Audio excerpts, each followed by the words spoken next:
Don't forget to subscribe. Afterwards, the wisest and most spiritual books from the greatest authors await you every day. And now buckle up, sit back and we'll begin. Hazrat Inayat Khan's Spiritual Liberty Part Pearls from the Ocean Unseen. Sufism. Sufism is not a religion, for it is beyond the limitations of faiths and beliefs which make the diversity of religions in the world. Sufism, in short, is a change of outlook on life. It is like viewing from an airplane a town, the streets of which one has known and walked through, and yet one has never before seen the whole town at a glance. The Sufi's idea is to view life by raising himself above it. If a man is in pain, how can he relieve the pain of another? If a person is already burdened with a load, how can he take on another person's burden? If a person is quarrelsome himself, how can he bring peace between others who are fighting? Therefore, a Sufi considers it necessary to live in the world and at the same time to be not of the world. Where the yogi lives the life of an adept in the forest or in a mountain cave, the Sufi lives it in the world. For he considers that to awaken one's heart to human sympathy, one must experience oneself, the struggles and responsibilities of life in the world, and realize that man lives not for himself alone, but that his greatest joy must be to share every benefit and bliss he has in life with others. This process of viewing life both from below and from above makes his sight keen. He not only knows the law of nature, known to all, but he understands the inner law which is working behind everything, which gives him an insight into things and awakens his sympathy for others. The Sufi's God is the only being that exists. His teacher is the spirit of inner guidance. His holy book is the manuscript of nature. His community is the whole of humanity. His religion is love. There is no God of any people who is not his God, no spiritual teacher of any creed who is not his teacher. There is no sacred scripture that he does not accept, since he is the worshipper of light and the follower of love, and yet he is free from all the world's distinctions and differences.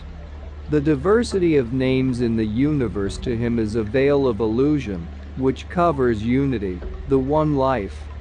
Only one lives, and all manifestations are to him the phenomenon of that one life. All things, which are born, made, and formed, are as bubbles in life's ocean. Instead of looking at their limitations, he sees in them the unlimited life. The Sufi's God is his divine ideal to whom he attributes all that is good and beautiful in its perfection, and he himself stands before him in humility, realizing his imperfection, being a soul, free to roam the heavens, now captive on earth and the physical body. His aim in life is to release the captive soul from the bondage of limitations, which he accomplishes by the repetition of the sacred names of God, and by constant thought of his divine ideal, and an ever-increasing love for the divine beloved, until the beloved God with his perfection becomes manifest to his vision, and his imperfect self vanishes from his sight. This he calls fana, the merging in the ideal. In order to attain the final goal, he gradually raises his ideal, first to fana fi sheikh, the ideal seen in a mortal walking on the earth, and he drills himself as a soldier before battle in devotion to his ideal. Then comes fana fire asal, when he sees his ideal in spirit, and pictures him in all sublimity, and fashions him with beautiful qualities, which he wishes to obtain himself. And after this he raises it to fana fi Allah, the love and devotion for that ideal which is beyond qualities, and in which is the perfection of all qualities. The Sufi knows that progress in every direction in life depends upon the ideal.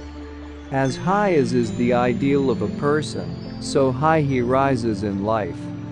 Then in the end he sees that each ideal was made by himself. He is the creator of every ideal that he desired for his high attainment. But the ideal itself is a limitation of the perfect being, because there is you and me in it. Then the breaking of the ideal comes as the final attainment when the ego realizes I'm a man and I am all. Class may be compared to those people who go to the theater and see acted either comedy or tragedy, and are moved by it to laughter or tears. The latter may be compared to those who go up in an airplane and view at a glance a whole city, where hitherto they had only seen one street at a time. The students of life understand the reason of the comedy and tragedy, while the spectators of life get only a passing impression of them. About this the Quran says, "We have removed from you your veil, so your sight shall be keen." When this happens, the spectator of life becomes the student of life. We sometimes ask ourselves, what is the purpose of life? Is it to eat, drink, and to make merry? Surely not. The animals do this, and man is a higher creation than the animals. Is life's purpose then to become an angelic being? This likewise cannot be the case, for the angels were created before man, and are near to God, and continually praise him. Man must be created therefore for something other than either the animals or the angels. For if man by reason of his piety became like an angel, he would not have fulfilled the purpose for which he was created. Man is created that he may awaken within himself humanity, sympathy, brotherhood, love, and kindness for his fellow man. He may think that he is kind and sympathetic, but in thinking so he makes the greatest possible mistake, for kindness is comparative. This may be illustrated by a story that is told in India of an Afghan soldier who was once traveling with a Brahmin. The Brahmin, who was a mild and harmless man careful not to injure the smallest of God's creation, was repeating to himself the word daya, which means kindness. The Afghan, who was a warrior and understood only the rough side of life, asked him what the word meant. The Brahmin explained that the word was the same as Ram in his language. "Ah," he exclaimed, "I understand very well now what it means. I remember I was kind once in my life, for on the field of battle I saw a wounded man writhing in agony, and I was touched, and I put my dagger through him and ended his suffering." The claim to be kind and sympathetic is like a drop of water saying, "I am water," but which, on seeing the ocean, realizes its nothingness. In the same way, when man has looked on perfection, he realizes his shortcomings. It is then that the veil is raised from before his eyes, and his sight becomes keen. He then asks himself, "What can I do that I may awaken this love and sympathy in my heart?" The Sufi begins by realizing that he is dead and blind, and he understands that all goodness as well as all that is bad comes from within. Riches and power may vanish because they are outside of us, but only that which is within can we call our own. In order to awaken love and sympathy in our hearts, sacrifices must be made. We must forget our own troubles in order to sympathize with the troubles of others. To relieve the hunger of others, we must forget our own hunger. Everybody is working for selfish ends, not caring about others, and this alone has brought about the misery in the world today. When the world is evolving from imperfection towards perfection, it needs all love and sympathy. Great tenderness and watchfulness is required of each one of us. The heart of every man, both good and bad, is the abode of God, and care should be taken never to wound anybody by word or act. We are only here in this world for a short time, Many have been here before and have passed on, and it is for us to see that we leave behind an impression of good. Blessed are the poor in spirit. The words poor in spirit are an unsatisfactory translation and do not convey the real meaning of the text. There are certain words in the original which cannot be accurately translated. In Sufi terms, this poorness of spirit is called halam taba and means mild-spirited. The more true meaning of the words is, blessed are the mild in ego, and this is the teaching of Jesus throughout. He himself is spoken of in the Bible as the Lamb of God, conveying the meaning of the mild in ego, like a lamb. The ego is seen in the animal creation, but much more strongly in the carnivorous than in the herbivorous animals. It is very strong in the lion and in the dog, which will not suffer the presence of another dog when it is eating a bone. Elephants, on the contrary, the largest of all animals, are docile and harmless and obey the commands of men. They live together in herds and seldom fight. The same is the case with horses and sheep. When we consider the ego in connection with the whole consciousness, we first look at the earth and rocks, the lowest form of life, and find how stiff and hard, how unmovable and unbendable they are. When we come to the water element, we find that it is pliable and can be poured from one vessel to another. The course of a river or stream may be diverted and made to go in another direction. It is poorer in spirit than the earth, for it is the higher element. A more exalted state of consciousness belongs to the poor in spirit, the pliable and the serviceable, than to the stiff and set. When we come to the fire element, we find that it is still more pliable. It can be taken from the rock and from the atmosphere, and it is more serviceable and more pliant. Air is still more pliable and is everywhere, and man cannot live without it. Ether is the highest element and is nearest to us, for it surrounds us and is within us. We frequently say, I dislike him, I wish to avoid her, but if we examine this carefully, we find it is the same element in all that we dislike, the ego. And when we turn to ourselves to see if we have it in us, we find it is there too. We should forget it, therefore, in other people, and first turn our attention to crushing it within ourselves. We should determine to have our house clean even if other people neglect theirs. We should be careful to take away from ourselves any thorns that prick us in the personality of others. There is a verse in the Quran which says, arise in the midst of the night, and commune with thy Lord, bear patiently what others say. This is not only a command to rise in the night and pray, but it also means that by rising in the night we crush the ego, for the ego demands its rest and comfort, and when denied, is crushed. The mystics fast for the same reason. The Sufis base the whole of their teaching on the crushing of the ego, which they term nafs kushi, for therein lies all magnetism and power. Jesus Christ meant this power of magnetism when he told his disciples that they would become the fishers of men. This can be acquired by developing the personality and poorness of spirit. Blessed are they that mourn. The idea of mourning is distasteful to the world in general. People say, let us enjoy ourselves and be happy. There is plenty of sorrow in the world without choosing to mourn, and they strive after happiness in whatever way they can. But these passing and momentary joys do not give lasting happiness, and the people who pursue them are either asleep or dead. The soul's true happiness lies in experiencing the inner joy, and it will never be fully satisfied with outer seeming pleasures. Its connection is with God.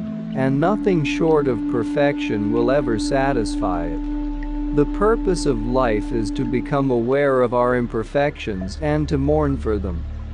The whole universe in miniature is within man, and as the earth is composed of land and water, so the mind of man is like land and water. The water is under the land, and the land above the water.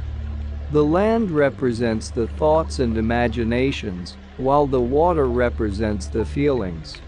And just as the water rises and falls, so it is with the emotions and feelings of man. The people who only know the lighter side of life, and who are afraid to have their feelings touched, represent the land through which the water has never pierced. If one wishes to see a foreign country, the water has to be crossed, and so it is with those who wish to fare forth to the world unseen. They have to cross the river of feeling, and the land needs to be pierced in order that the waters may rise. Shiva is sometimes pictured with the sacred river flowing out of his head, showing that man becomes Shiva, like when his thoughts come not only from the head, but from the heart also.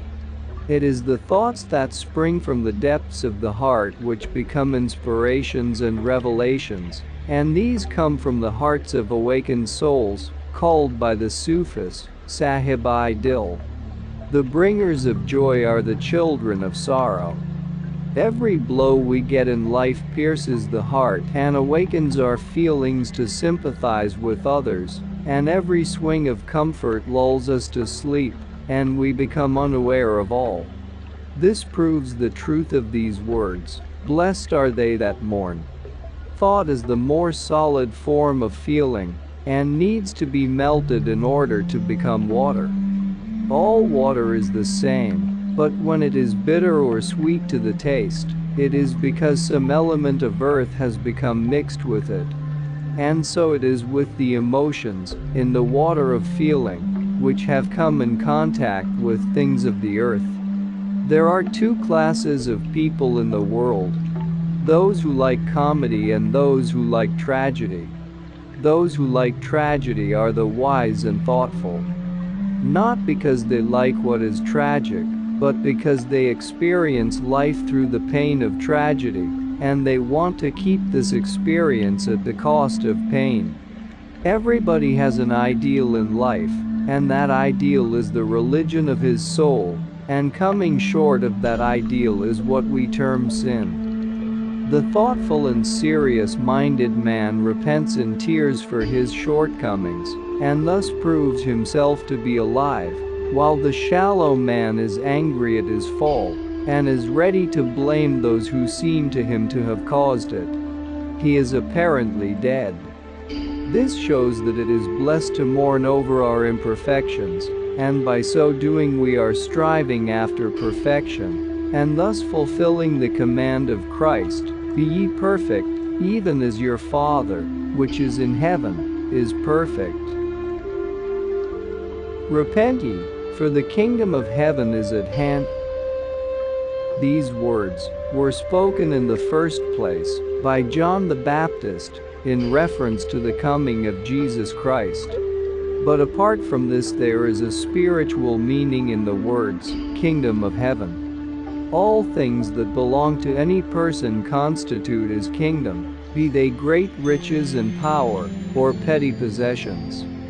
The kingdom of heaven means the perfect possession of anything, when the thing is in itself sufficient. There was once a well-known dervish in Gwalior, Muhammad Ghaus, who sat in the jungle, unclothed, and only ate when food was brought to him. He was poverty-stricken in the eyes of the world, but was respected by all. Evil days came on Gwalior. The state was threatened by a powerful enemy, with an army twice the size of that belonging to the ruler who in his distress sought Muhammad Ghaus. The sage at first asked to be left in peace, but his help being further entreated by the Maharaja himself, he at last said, "Show me the army that is threatening you."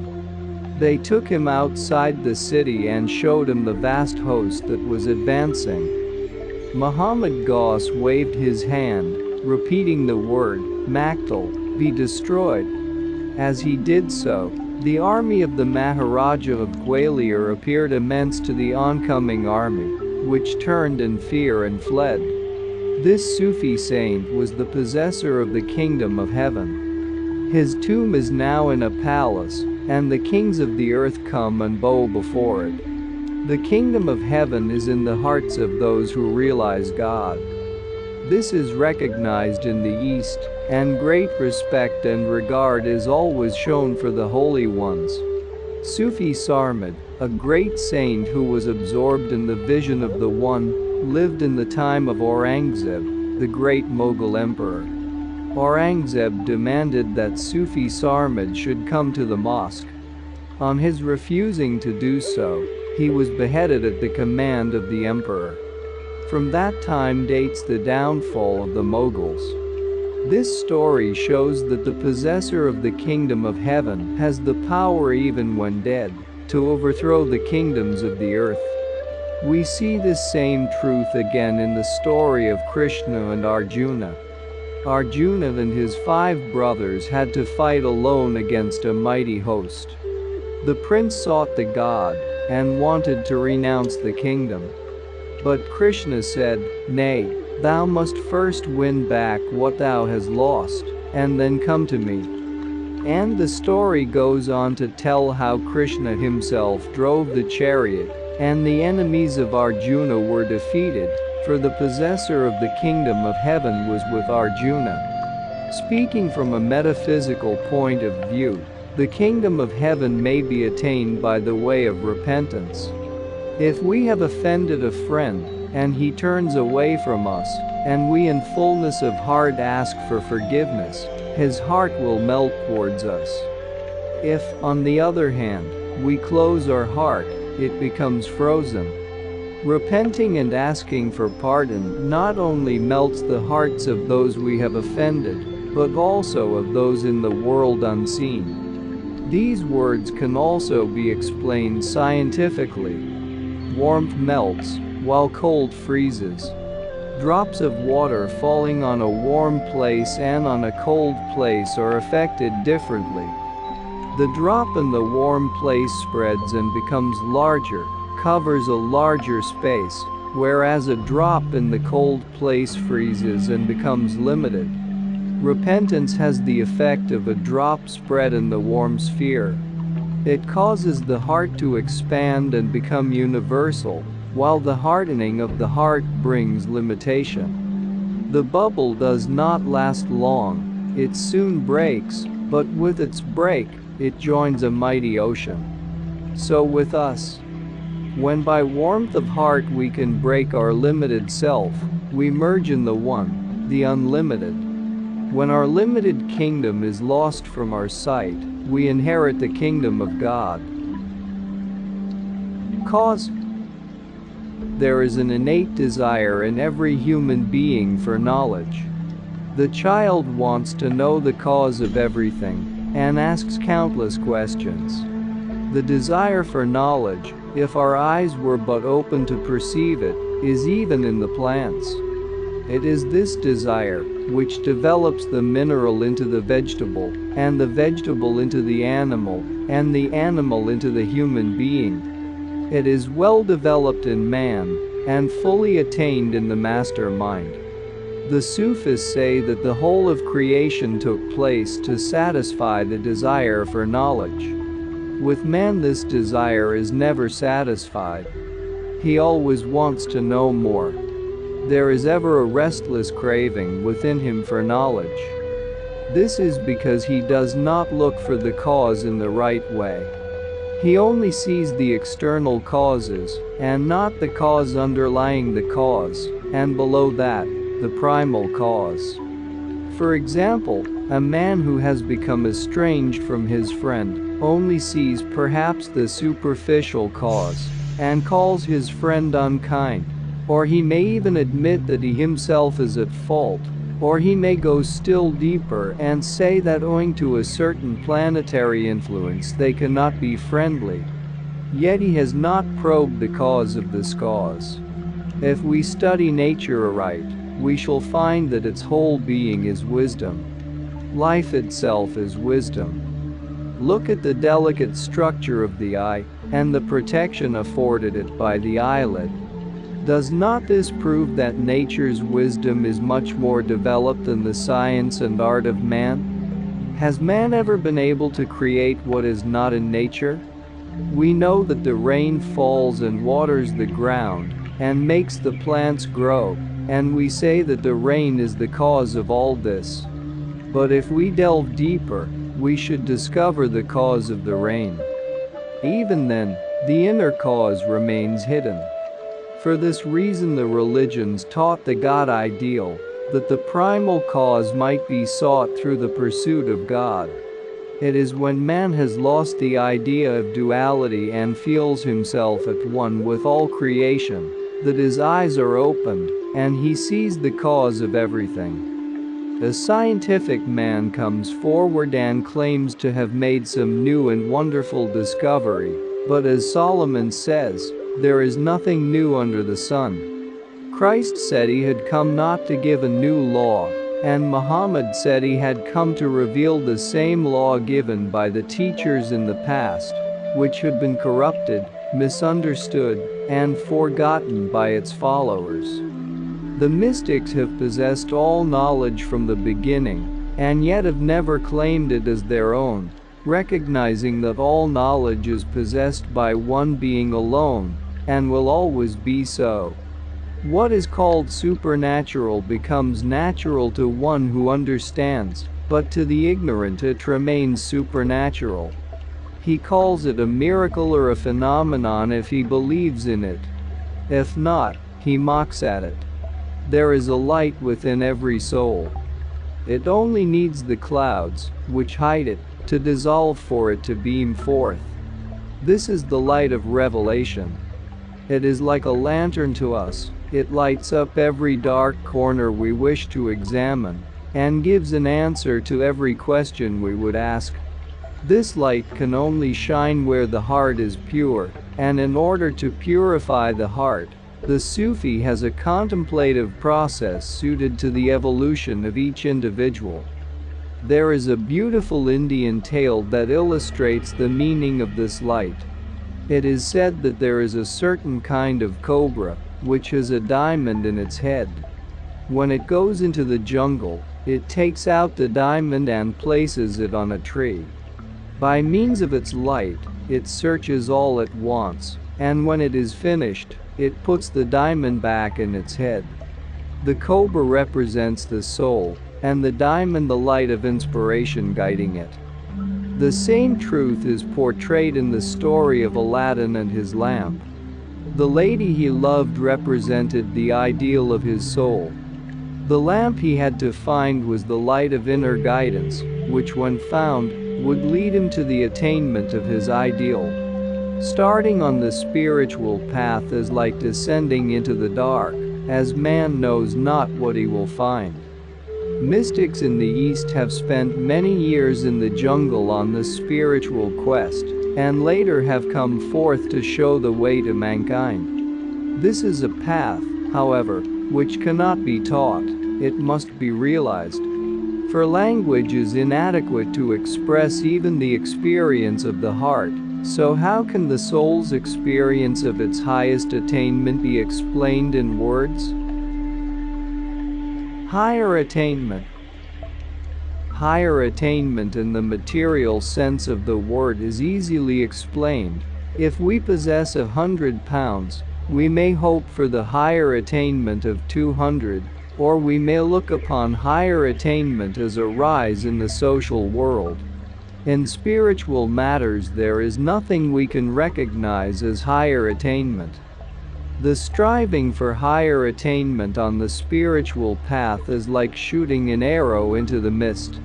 We know that we have shot it, but we do not know whither it has gone, or where it has struck. It is so with our spiritual progress. We cannot see where we are, or how far we have advanced on the spiritual path, for there is nothing to show. Some people say that higher attainment in the spiritual life means communion with God. But this would not satisfy the agnostic, for God to him is a stranger, and he would not wish for communion with a stranger.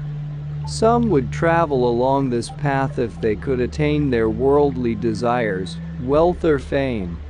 To such the answer may be given: seek for things of the earth on the earth, and for heavenly things in heaven. There are some who follow this path in order to gain occult and psychic powers, but the attainment of these powers is not necessarily higher attainment. There are only a few who travel along the path for higher spiritual attainment.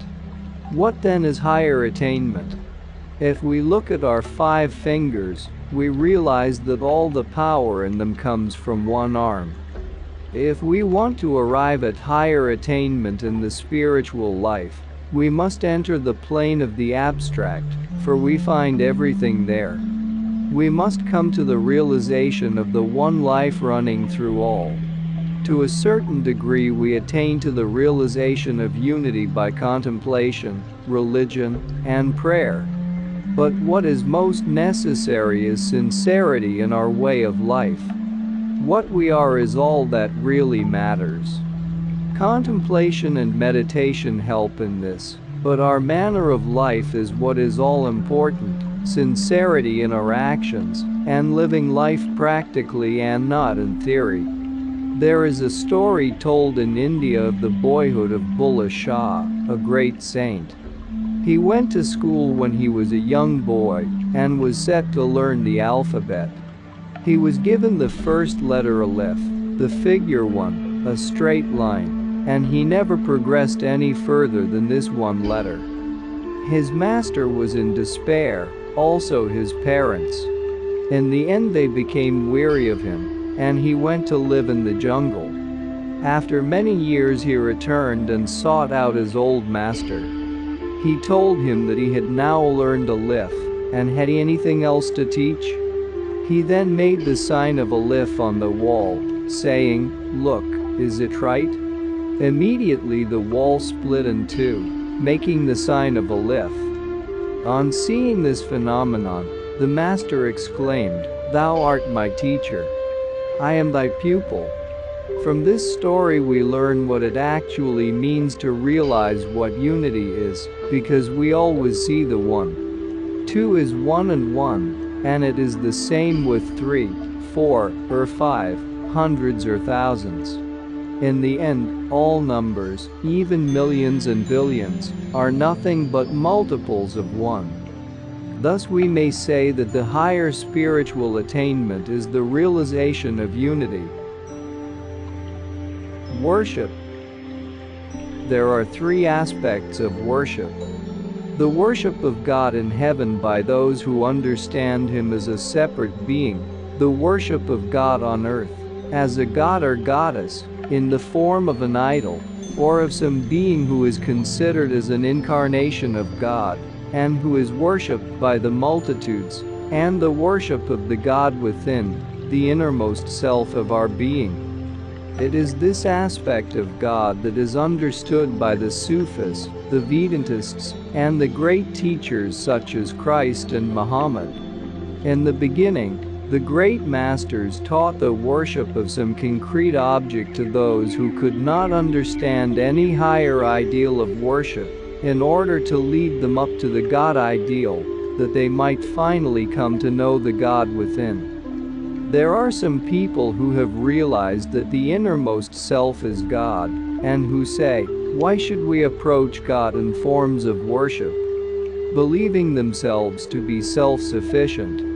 This self-knowledge can lead man either astray or towards perfection. It seldom leads him to perfection, but it frequently leads him astray, for although man is unlimited in the unseen world, in the outer world he is a very limited being. He is dependent upon the whole of creation around him, and is in every way dependent on his surroundings. At one end of the pole he is unlimited and self-sufficient. At the other end of the pole he is limited and dependent. It is, therefore, a great mistake for a man to claim self-sufficiency. In Sufi terms these states are called Allah and Banda. The Allah state is the unlimited and self-sufficient, and the Banda state is the limited and dependent. As a man's ideal is, so is his state of evolution.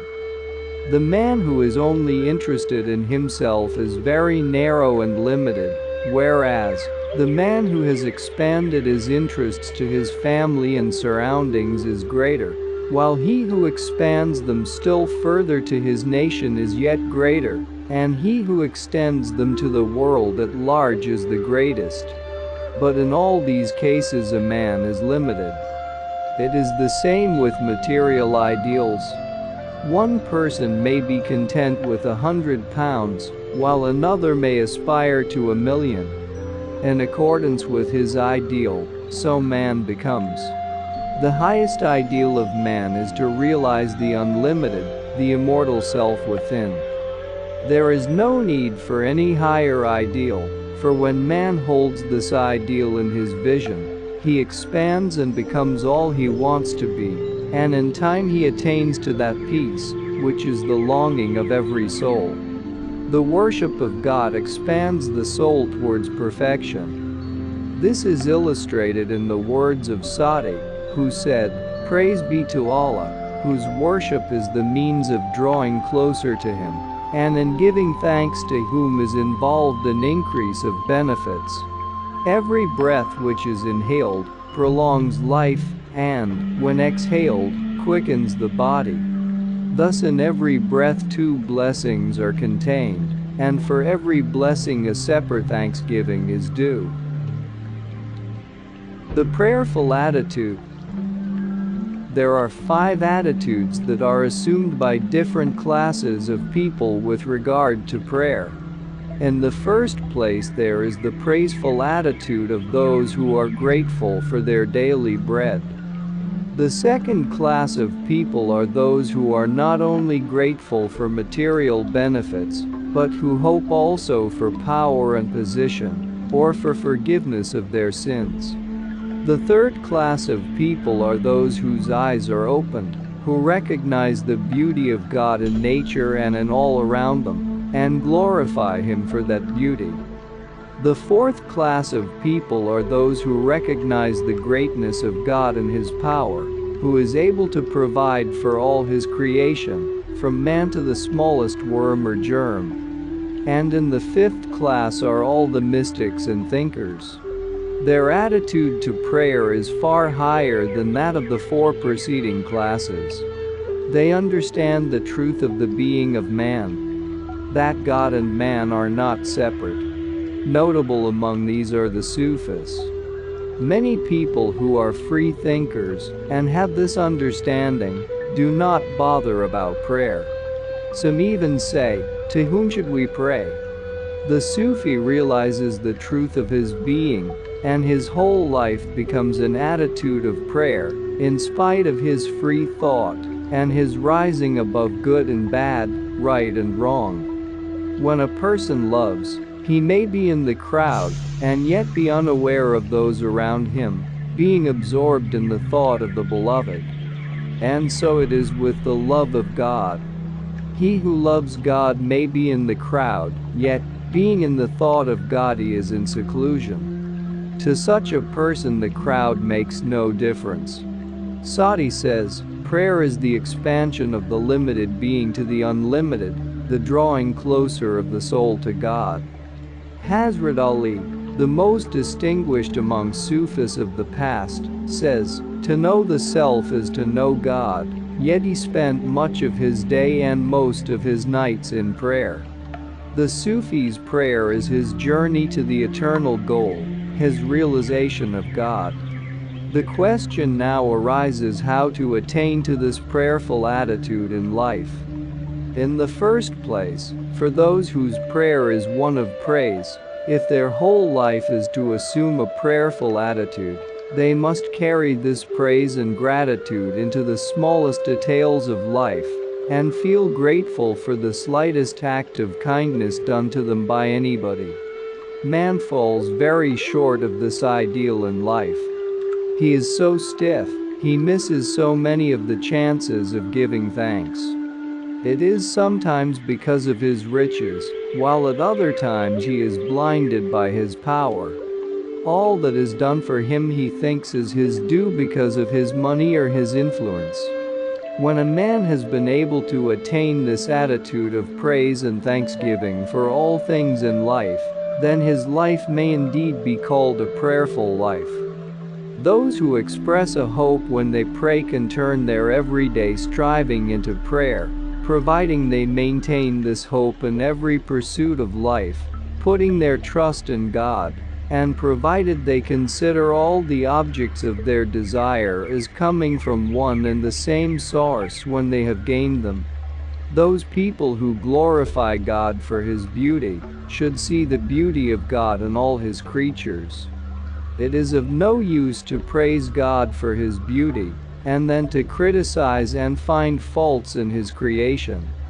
For one's life to be prayerful, one must always seek the good in man. Even the worst man has a good spot, and this should be sought and not the bad points. We can learn virtue even from the greatest sinner, if we consider him as a teacher. There is a tradition that Moses asked Satan to tell him the secret of life. Those who glorify God for the greatness of His power must be able to see greatness in His creation.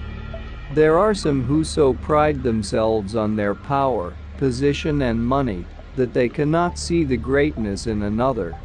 For these it is of no avail to worship God for His greatness, it is only lip service. As for the fifth class of people, those who realize the truth of their being, they recognize their God ideal in all of His creation. They see their divine beloved in all manifestations, in every name and form. Prayer. The necessity for prayer has been taught at all times by all religions, and forms of prayer have been given to their followers. People hold different opinions with regard to prayer. Some maintain that as God knows all their wants, why should they pray? Others wonder if it is all right to pray when God knows what is best for them. Others say that praise is the only prayer, while some even claim that they themselves are God, so that for them there is no necessity for prayer. Regarding the latter class of people, it may be said that all the masters and holy ones have taught not only the necessity of prayer, but their own lives have been lives of continual prayer. The following little story gives us an illustration of this. Abdul Qadir Jilani, a great Sufi saint, was one day engaged in prayer when in a vision he saw the semblance of an angel who addressed him saying, "O thou who hast prayed continuously all thy life, to thee God sends the good tidings that no more prayers are required of thee." The saint, recognizing the tempter, replied, "Begone, thou wicked one, I recognize thee in spite of thy angelic disguise. Thou art a devil come to tempt me. All the holy ones have passed their lives in prayer, and how can I deem myself worthy to be exempt from it?" On hearing these words, the evil one vanished. To those who ask, is it right to pray for our wants? It may be said that man has always sought to express himself. If, for instance, he has conceived some scheme or plan that he wants to carry out, as a rule he seeks out a capable and trusted friend whose advice he values, to whom he can confide his ideas. Or, if he is in trouble or distress, he goes to a loving and kind friend for sympathy. In both cases he shows his limitation. If man with his sense of justice judges himself worthy of that for which he prays, then he is amply justified, regardless of the opinion of the world as to its rightness, and he attracts the answer to his prayer. If a man has agreed to work for a certain sum of money and knows he has worked well and earned it, he feels himself justified in claiming his money. And so it is with prayer, when a man knows he deserves that for which he prays.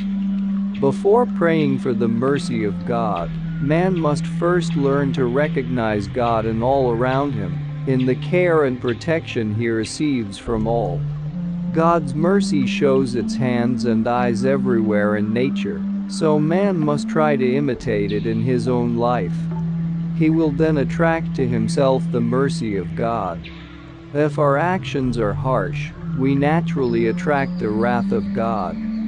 To the class of people who claim that they are God, the answer may be given in the words of the Urdu poet, who says, "Man is not God, but man is not apart from God." One drop cannot call itself the ocean, yet the drop is part of the ocean. Those who lay claim to this should bear witness to it in their lives, and if they can do this, then they will keep silent and not speak one word about it in the presence of others. There is a necessity for praise and prayer, praise of the beauty of God, for man must learn to recognize and praise the beauty of God as manifested in all his creation. In this way he impresses beauty on his soul, and he is able to manifest it in himself, and he becomes the friend of all and is without prejudice. For this reason the Sufi cultivates his heart. The emblem of the Sufi is a heart between two wings, meaning that when the heart is cultivated, man can soar up into the heights of heaven. When man is on the lower planes, he sees things as tall, short, beautiful, or ugly. But if he ascends in an airplane and looks down from above, things appear uniform and the same. So it is when man has raised himself up to the higher planes. All things are the same to him, he only sees the one. Man is perfectly justified and right in praying for all his desires, and there is nothing that God is not able and willing to grant. But man should distinguish between what is transitory and what is lasting, what is worthwhile for his own benefit, and what is worthless. Beauty of personality, devotion, love, are all desirable, but not those things that are transitory and unsatisfying. There are some people who have reached the stage at which they are beyond all desires, both earthly and heavenly, but they still continue to pray, because prayer brings them still closer to God in their limitation, and they expand from the state of limitation to the state of unlimited being. This is the highest meaning of prayer. A man who does not believe in prayer, in times of illness seeks a doctor, for no one is self-sufficient. In life everyone needs kindness, sympathy, and help of others, however rich or mighty he may be, and this explains the need for prayer. What man cannot do, God can do, and what is done through man is also done by the command of God. Not even the weight of one atom is concealed from the Lord, says the Quran. There is a story that illustrates the need of prayer. A king was once hunting in the forest when he was overtaken by a storm and had to take refuge in the hut of a peasant. The peasant set before the king a simple meal, which he partook of with gratitude. On his departure he asked the peasant if there was any service that he could render him. The man, not knowing that it was a king who was speaking to him, replied that his needs were simple, and that he had all that he required. The king then drew off a ring from his finger, and gave it to the peasant, saying, "Take this ring, and if ever you are in need of anything, bring it to the city and show it to some official, and ask for me." Some months later bad times came and famine was rife in the land. The peasant was near starvation when he thought of the ring. He set out for the city, and on arrival there, showed it to an official, who immediately conducted him to the king's presence. When he arrived, he found the king on his knees in prayer. When the king had finished, he rose from his knees and asked the peasant what he could do for him. The man, who was surprised to find that his friend was the king, and still more surprised to find him on his knees, asked him why he was in that posture. The king replied that he was praying to Allah. The peasant asked, "Who is Allah?" The king replied, "One even higher than myself, the King of Kings, and I am asking him for my own needs and for those of my people." The peasant, on hearing these words, said, "If you, the king, have to pray to somebody above you, then why should I not ask him direct and not trouble you?" This story teaches us that every seeming source is a limited one when compared with the real source, the God whose dominion is over all. Islam. It is well for all those interested in religion to understand the essential meaning of Islam. The word Islam comes from salam, which means peace, and the mistake which followers of all religions have made is to call the means by the name of the goal. Peace is the longing of every soul, and the soul seeks it either wisely or unwisely. Those who seek it wisely are called pious, and those who seek it in ignorance are called worldly. Islam, or peace, is the goal of every soul, and the different teachers of humanity have all come to show the way that leads to this goal. The first ship to sail to America had to discover the way, and it took very long. But afterwards a course was mapped out, the way became known, and ships made the journey in a shorter time. America is the goal, and the ship is the means of getting to the goal, but it is not the goal itself. It is possible to reach the goal without a ship, but it is quicker and easier to reach it with a ship. The God ideal was taught to man gradually. There was a time when a certain rock was recognized as God.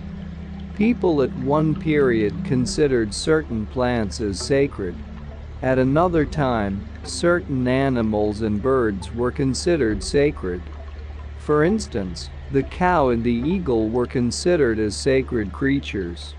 Many worshipped the primal elements in nature, such as earth, water, fire, and air. People worshipped the spirits of mountains, hills, trees, plants, birds, and animals, until the God ideal was raised to the absolute. The planets and their gods were worshipped, and prayer was offered to the moon and sun. This lasted until God was realized in man. The light of the soul of man was recognized as higher than the light of the sun. Then came hero worship. Warriors, speakers, physicians, musicians, poets, prophets, and teachers were idealized and worshipped by Hindus as incarnations of God, until from the Semitic race came Abraham, the father of religions, who taught the ideal of the formless God, which was explained gradually by different prophets who came after him. It was openly proclaimed by Moses and spiritually taught by Christ.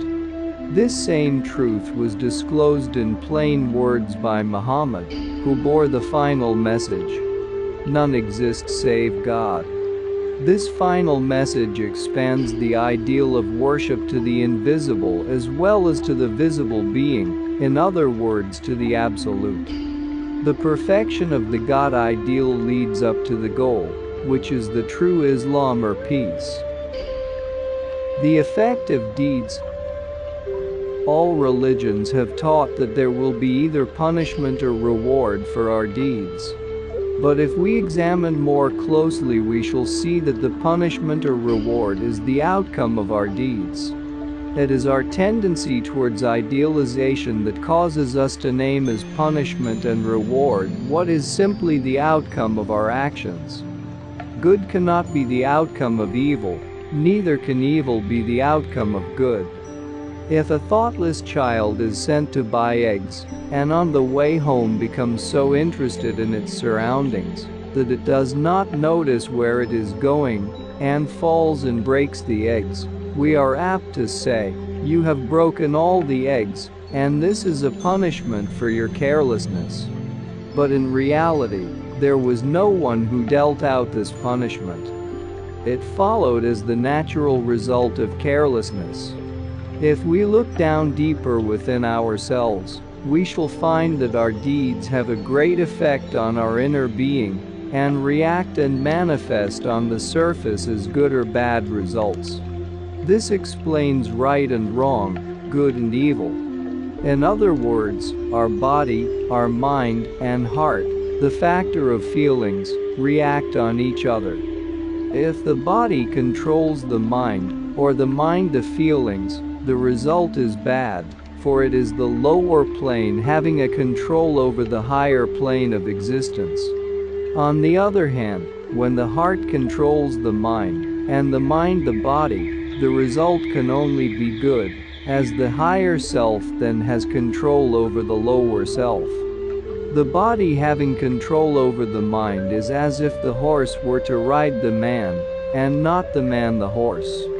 If the horse were to ride on the man, he would lead him astray, but if the man rides on the horse, he will guide it rightly. For instance, if the soldier were to control the sergeant, and the sergeant the captain, matters would naturally go wrong. The captain must have the control over the sergeant, and the sergeant over the soldier.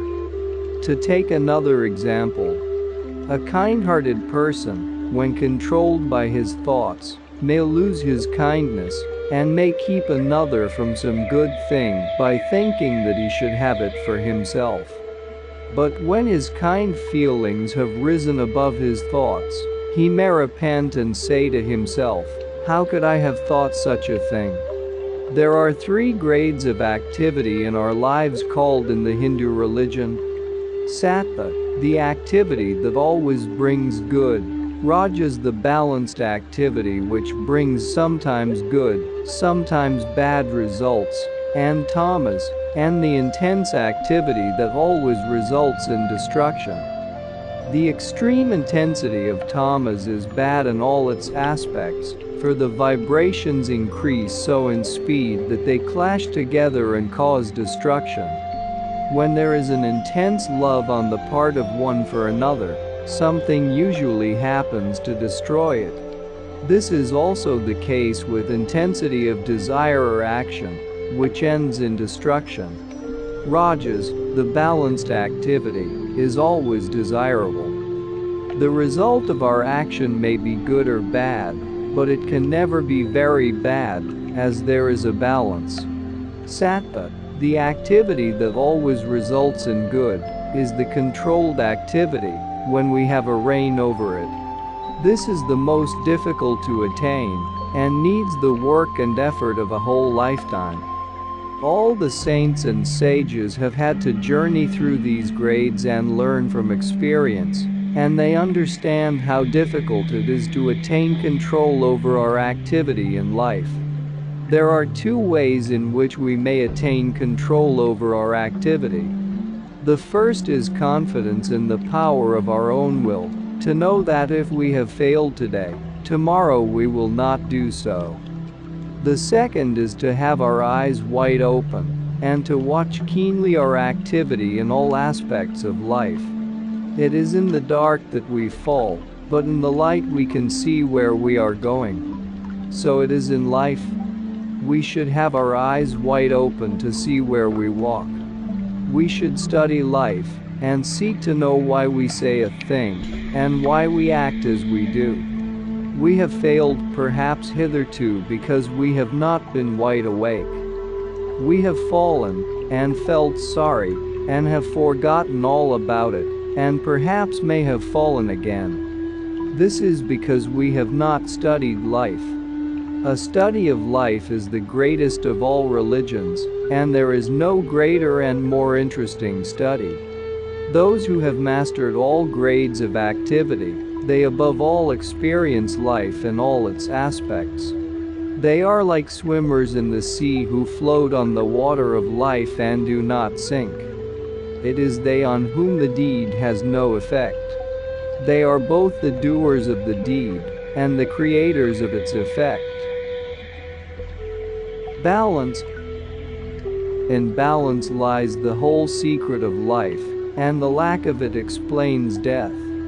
All that is constructive comes from balance, and all destruction comes from lack of balance. It is when balance goes that sickness and death come. There are many people who are sickly and ill for many years, yet their life is prolonged because they have some balance. They are physically on the decline, but to counterbalance this they have an ambition in life that keeps them alive.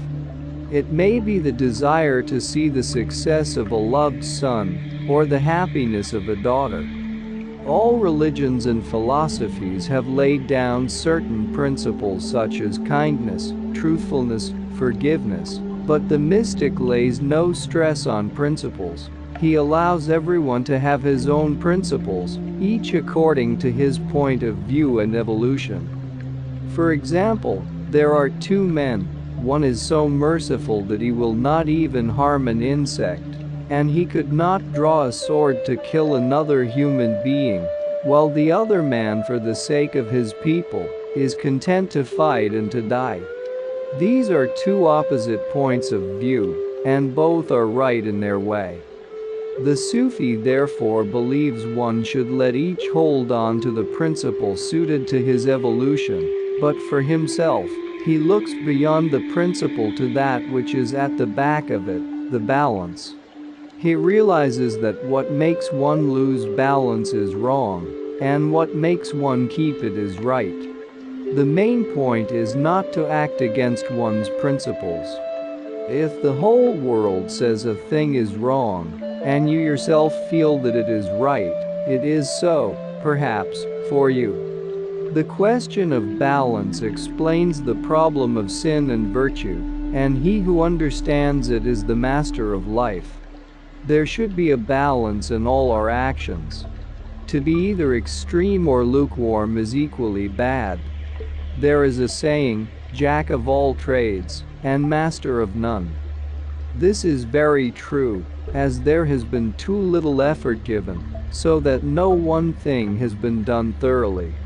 A balance in repose and activity is necessary, as too much weight on the side of repose leads to idleness, and even sickness, whereas an unbalanced activity results in nervousness, and frequently in a mental or physical breakdown. The seen and the unseen. All religions and philosophies speak of the seen and the unseen, perhaps understanding something about them, but always differing in the explanation they give. The Christian explanation of the soul differs from the Muslim explanation, while the Vedantic explanation differs from that of the Buddhist, and these differences are very confusing to the student. The confusion, however, arises from the variety of names and forms. In other words, it is due to differences of words, not of meanings. To the illuminated soul these differences mean nothing. He sees the one truth underlying all, for he listens to his soul for the truth. And he compares what he learns with all scriptures, and finds his conception of truth in harmony with all. Many different beliefs are held by the followers of various religions and philosophies about life after death, manifestation, liberation, and reincarnation. Some people believe in one God and some in many gods, and others do not believe in the existence of God at all. But in all these beliefs, the mystic sees the same truth, for he can look at it from different points of view. Just as a photographer realizes, when taking photographs of a large palace from the 4 points of the compass, that each photograph shows a different view of the palace, yet that they are all views of one and the same palace. The real teaching comes from within, And when the holy ones received illumination from the original source, their souls understood it. But the words in which they gave the message differed, for one spoke in Zend, one in Hebrew, another in Sanskrit, and another in Arabic. This explains why the same truth is told in different words. The sense and meaning are the same, the only difference being in the explanation, for it was meant to be given at different times to different peoples, of different evolutions. The study of the unseen is the most important study in life, but it cannot be pursued in the same way as the study of the seen. The study of the seen is always disappointing, as it is ever changing. Therefore, one should look from the seen to the source of all things. In the study of the unseen, one must not look for signs. The spiritual pursuit, as Al-Ghazali says, is like shooting an arrow into the dark. You cannot see whither it is gone, or what it hits. The two important things in life are the praise of God and the pursuit of God. The praise of God is important, and it gives bliss in life, but it is not the real attainment. The all-important work in life is the attainment of God. God cannot be explained. Any attempt to do this always ends in failure. The knowledge of Him can only be attained in the silence and in solitude, and how to do this cannot be explained better than in the words of the Urdu poet, Zahir, he who attaineth best a peace of God, his very self must lose. The other side of death. The intelligent thinker always asks, sooner or later, what is on the other side of death? To the materialist, who believes in the brain as the only factor of perception, there is no hereafter. To those who believe in tradition, there is another life, but mostly they are very vague as to its real meaning. For those who are seeking the truth, there is a right way and a wrong way of finding out about it. The right way consists of the study of the self, and the wrong way is in seeking to communicate with spirits. When we are awake, the consciousness is for the most part on the physical plane, and a very small part is on the mental plane. This is proved by the fact that we are sometimes unconscious of what is going on around us, because our consciousness is at that time on another plane, and we are apt to call any thought or feeling an imagination. The dream plane is higher than the physical plane, for everything that happens there is a reality to the consciousness. It is only in our waking state that we say that what we experienced then was a dream. It is the physical body that makes the contrast between the dream and the wakeful state of being. In the dream we are free of this body, and the consciousness experiences things as reality, and not as a dream or imagination, for it is the tendency of the consciousness to take as real what it is experiencing at the moment. All experiences, thoughts, feelings, and emotions are stored in the mental plane, and when rid of the physical body, the consciousness experiences all these to their full extent. If a man has been cheerful and happy all through life, the consciousness, when it has left the physical body, experiences the state of happiness to the full extent on the mental plane. And if he has been unhappy and miserable all through life, the consciousness experiences that state to its full extent on the mental plane. This explains the meaning of heaven and hell. We experience heaven or hell in this way each day of our lives, and our heaven or hell depends on what impressions we allow ourselves to store in our mental plane. Our minds need to be dusted and swept just as much as our houses, and this we do by meditation and concentration, which wipe away all wrong impressions. We must be masters of our own minds as well as our houses, and not allow them to be like a furniture warehouse with all the furniture mixed up together.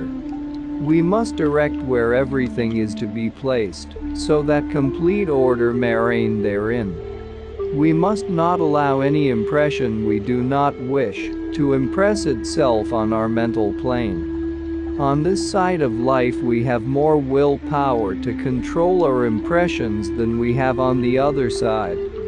There we experience the impressions we have formed in our life. What chiefly concerns us is to study what makes things right or wrong, good or bad. And we shall find that good, bad, right, or wrong is according to the point of view in which we look at each one of them. And when we understand this thoroughly, then we shall know the secret of making things right or wrong, good or bad at will. This stage of understanding gives mastery and raises men above heaven and hell. The alchemy of happiness. The word alchemy comes from an Arabic word, alchimia, which means the art of making gold.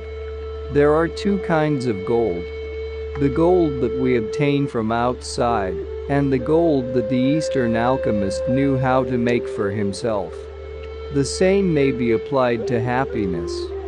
Every soul seeks for happiness, and either depends on external objects for it, or like the alchemist of old, creates happiness for himself. Those who seek for happiness from external sources are never really satisfied. A man imagines that if he could have a certain sum of money he would be happy, but if he gets it, he is not really content. He wants more. No earthly happiness is lasting. It never remains. The only cause of this lack of happiness is the discomfort of the spirit. If we were offered all the homage and riches of the world, if only we would remain floating in the air, we would forego them all, for our body belongs to the earth. And if a like offer were made to us, if we would always stand in the water, we should refuse for the same reason. For our earthly body has its comfort only on earth. So it is with our spirit. The Bible says, "The spirit quickeneth, the flesh profiteth nothing." Our spirit is the real part of us. The body is but a garment. There is absolute peace in the abode from whence the spirit came, and the true happiness of the soul lies in that peace.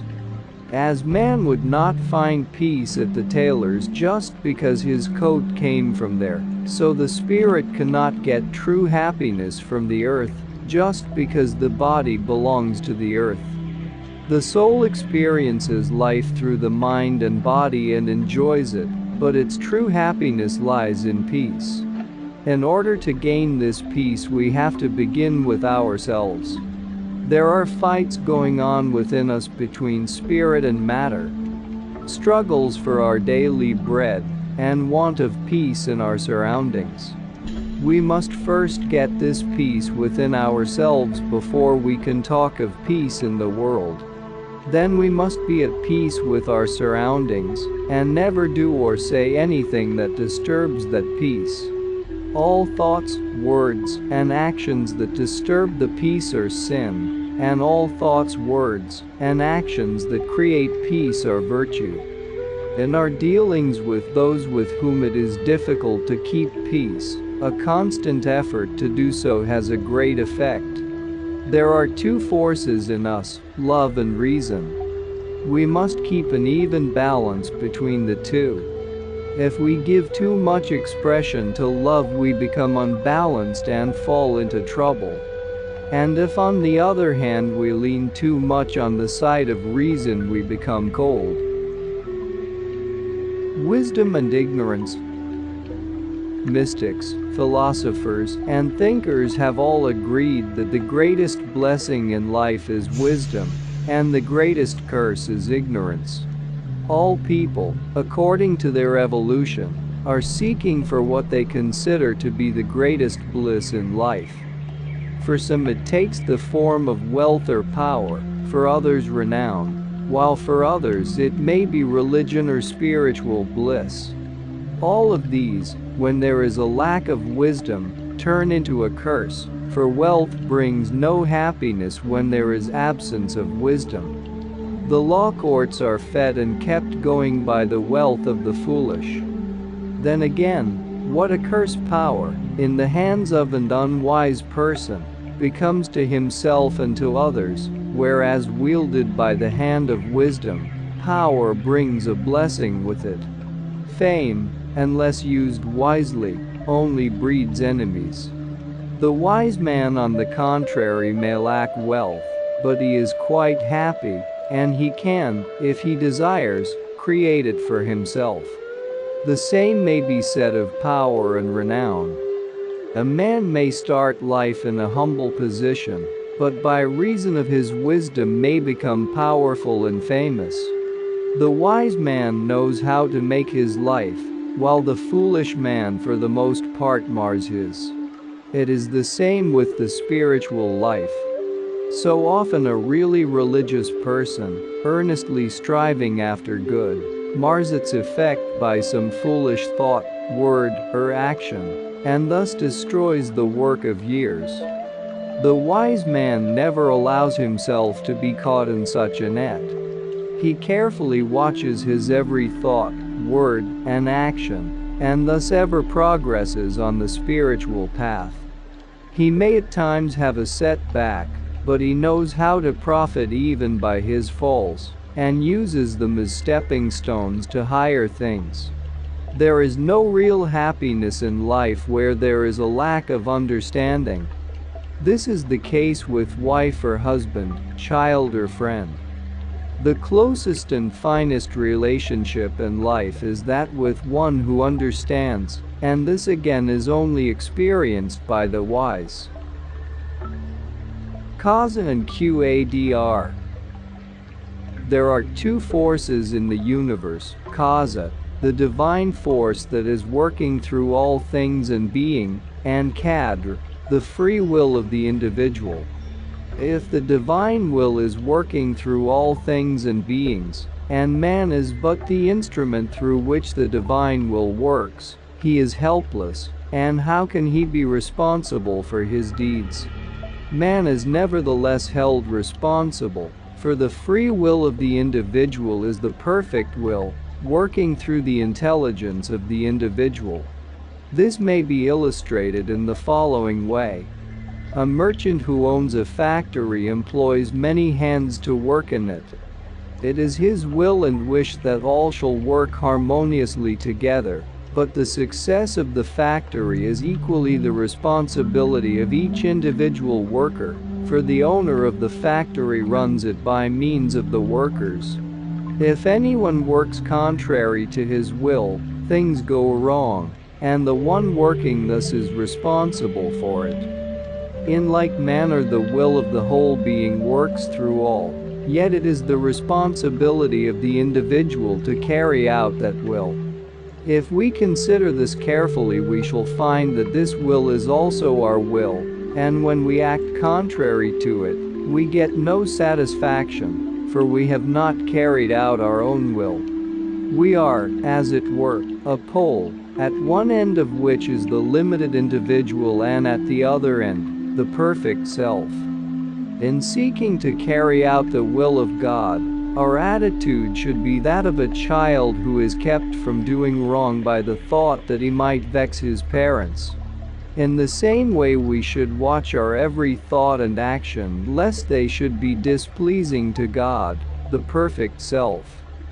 The question may be asked, is it just that human beings with intelligence should have to give in to the perfect or divine will, which seems so contrary to the ideal of freedom? This question may be answered in the following way. Let us suppose that one wishes to move forward, and the feet move in the opposite direction, or one wants to look straight up while the eyes, against one's will, look down. Would life be happy although the feet and eyes in acting so are only using their free will? The answer is no. For in so doing, they are working against the will of the whole individual being. In like manner, the inharmonious free will, which may be called sin, disturbs the whole being, the harmony of which is maintained by each individual, from greatest to least, and from highest to lowest. The philosophy of the resurrection. We find the word resurrection not only in the Bible, but also in the Quran and other scriptures.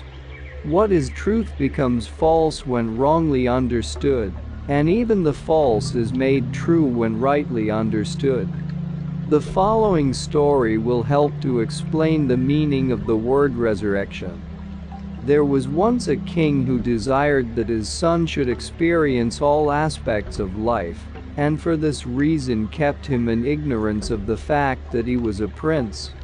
He ordered a palace to be built with 7 stories. The ground floor was very simple and plain. Each story was a little more elaborate than the last, until the 7th, which was most magnificently furnished, and was in every way a worthy habitation for a king. The little prince was put to live on the ground floor with his nurses and attendants, and in his simple surroundings, lived happy and contented for many years. When he grew older he became curious, and asked if there was anything to see on the other floors of the house. The servants replied that there were 6 other floors, and that he was at liberty to see them. He was also told that he might ascend by means of the lift. The boy entered the lift, but he was careful not to let go his hold on the rope, for he wanted to make sure of his return to the ground floor with which he was so familiar. In this way he explored all 7 stories. The father had determined that he should not be called the crown prince until he could ascend alone and investigate the palace, which was after all his own. The 7 stories mentioned in this tale can be interpreted as the 7 planes of existence, and these are ours by right of inheritance. We are placed on the ground floor, the earth, as we have work to accomplish there. The most important work we have to do in life is to take charge of all 7 floors. The Master, Jesus Christ, passed through all the 7 planes, and gave the command, "Be ye perfect, even as your Father which is in heaven is perfect." This state of perfection is the passing from the limited to the unlimited state of existence. The lift is breath, and when our physical body passes on to the next floor and loses hold on the breath, that is its death. In point of fact, through death the soul enters the higher planes of existence freely, and that is the meaning of resurrection.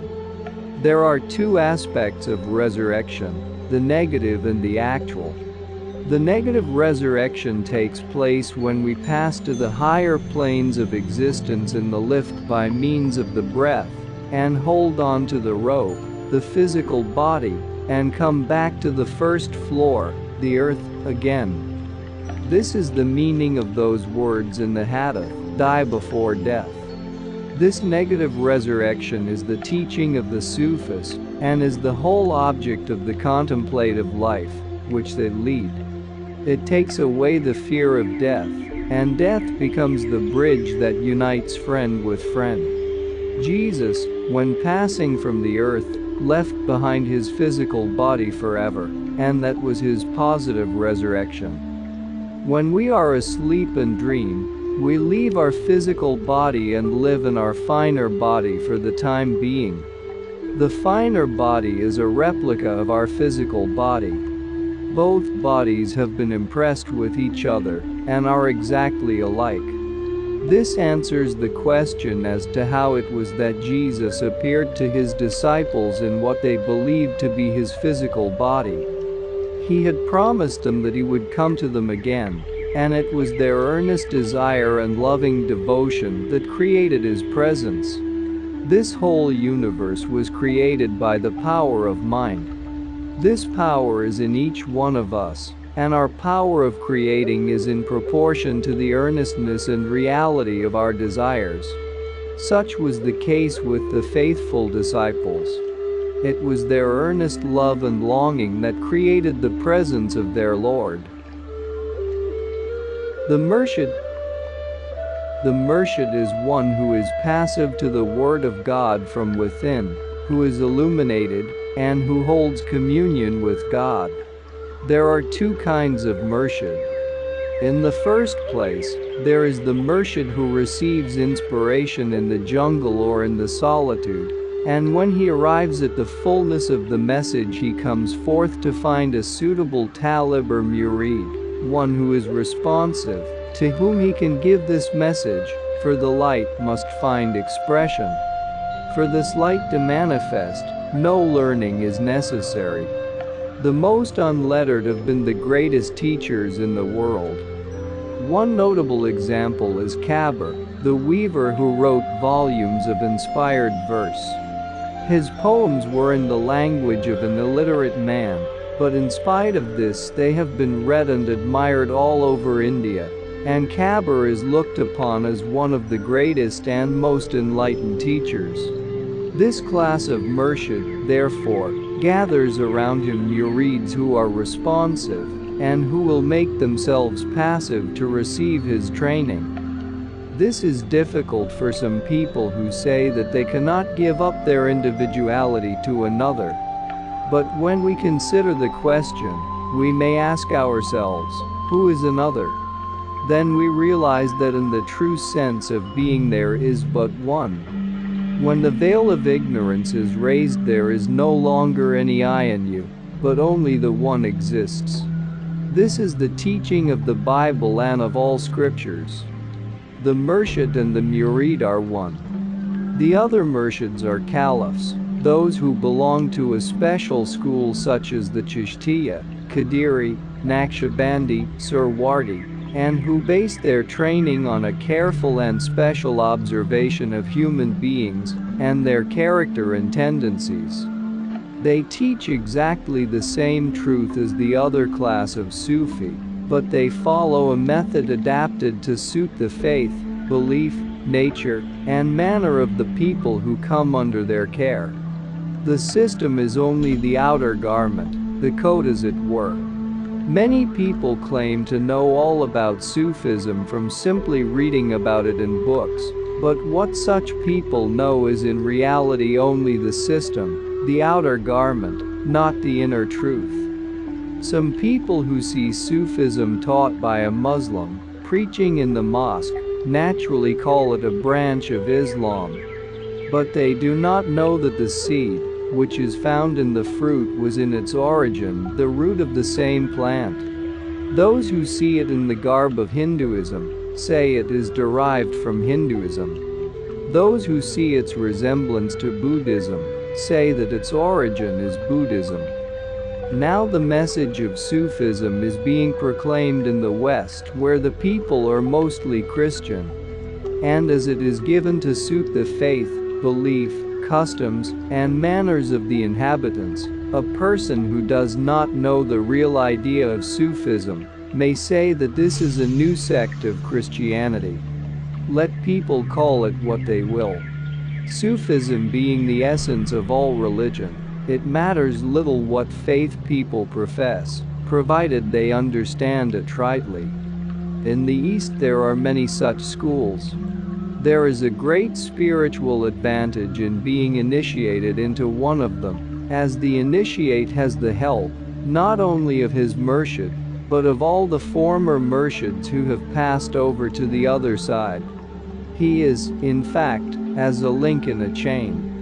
The murshid is like a gardener who knows all the flowers, plants and fruits in his garden, and carefully tends to them. In like manner the murshid tends all those who have entrusted themselves to his guidance. The murshid is also like a physician. He prescribes to each murid medicine suited to his needs. The same medicine could not be given to all. A true murshid is looked upon as a bridge to unite his murids with their Lord. He is, as it were, the gatekeeper of the king's palace, and he can guide only to the inner door, which leads to the presence chamber. The murshid is far greater than an earthly sovereign, for by his glance or his word he can change the life of another who comes to him in faith, For his kingdom is the kingdom of heaven, which has its domain over all the kingdoms of the earth. Hafiz says, "Do not mistake the ragged sleeves of the dervish, for under those sleeves that are full of patches, most powerful arms are hid." The Murshid desires all earthly as well as heavenly blessings for his murids. But he can do little where there is no response and faith. The Murshid sets far greater stress on the life of his murid than on the punctuality of his meditation. He teaches that it is of far greater importance to cultivate in one's life attributes such as kindness, gentleness, and love. It is when the murid fails in this that the Murshid is unable to inspire him, for the murid is standing in his own light. A story is told of a murid who had been under the guidance of a Murshid for some years and had not yet attained his goal. He had seen many come and depart inspired. In the end, he went to the Murshid and asked why this was so. The Murshid said in answer, "My son, the fault is not with me, but in thyself." A mad dog was passing at the time, and the Murshid glanced at it, and the dog was cured instantly of its madness. He then pointed out that it was not lack of power on the part of the Murshid, but lack of response on the part of the murid.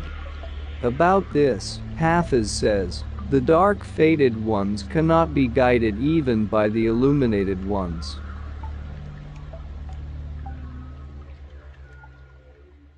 And that's not all. Our experts and regular viewers respond to all comments. Also check if you forgot to subscribe and set your bell to receive notifications about new audiobooks and other useful self-development materials that we release regularly. Join in the discussions, don't forget to give likes and, if possible and inspired, support the development of the channel financially. All useful links will be in the description and the first attached comment. Goodness, love and wisdom to all. And now move on to watch the next part of the video at the links below, or choose something from the playlists of the channel and those you see on the screen.